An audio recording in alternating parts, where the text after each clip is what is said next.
So it should lever on this white piece and slide around and unplug that, and I can't get it yet. I'm gonna keep working on it, and when I do, we'll make a video.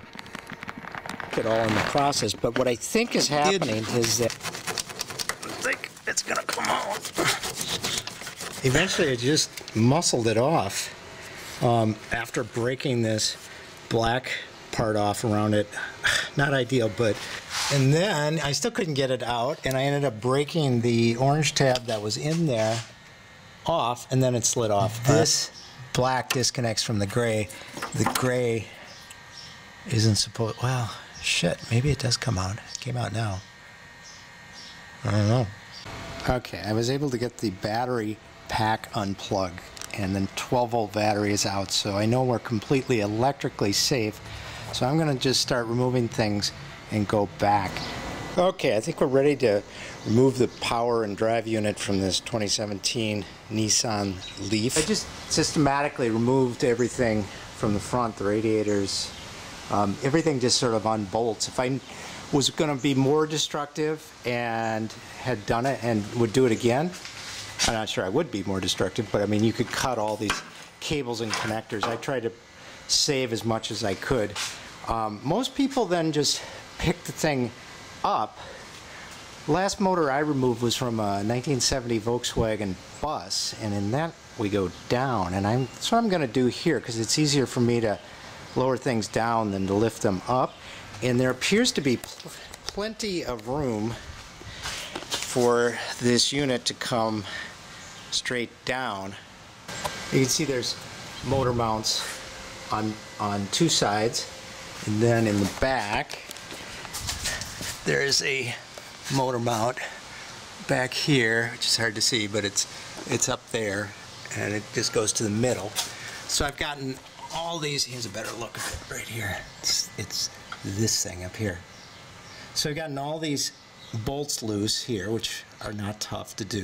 There were a lot of coolant hoses, so I got all the coolant drained out of the charger, the inverter, and the motor.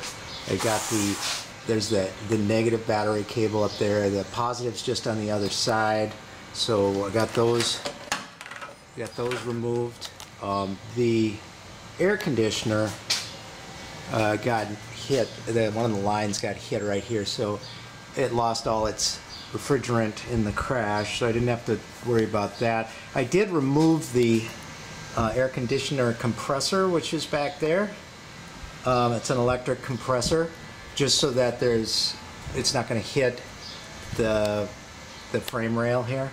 It was more difficult to get at because it's pinched up against this rail, but it's totally doable. Okay, here's what we got. A winch from the Tacoma up to a beam that I put up there specifically for lifting things. Down to the motor here. I stuck that strap in between the inverter and the motor, so it can't come out. Now I'm going to loosen up all the motor mounts and remove these. I've got some tension on it, so it's held in place. See if I can get these motor mounts off, and the one in the back, and then we're going to lower it down. Lower it down. Here we go.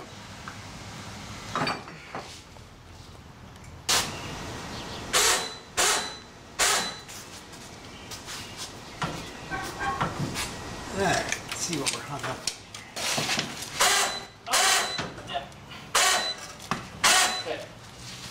Now down. Why down?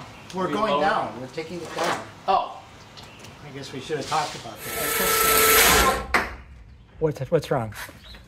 Hung up somehow. It's the orange wire back there. No, this isn't hung up. Pull it all the way out. I think it's free, isn't it? Alright, we're going to just gather stuff out and drop it down to the floor here.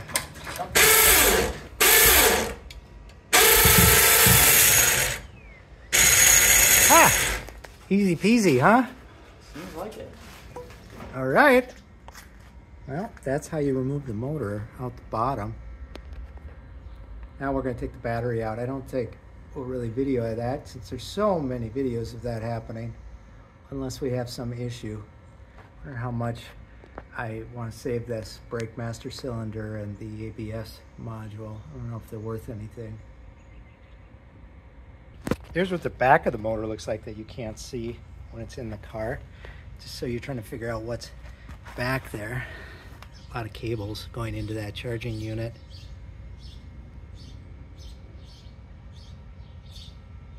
All right, I'm going to pop this charging unit off. I'm going to take this bolt off and this bolt off, and this whole top piece is going to come off, which should make this easier to drag around. Yeah, see how we have to unbolt That's those scary. two. So that's like a 13 mil. Is it all free?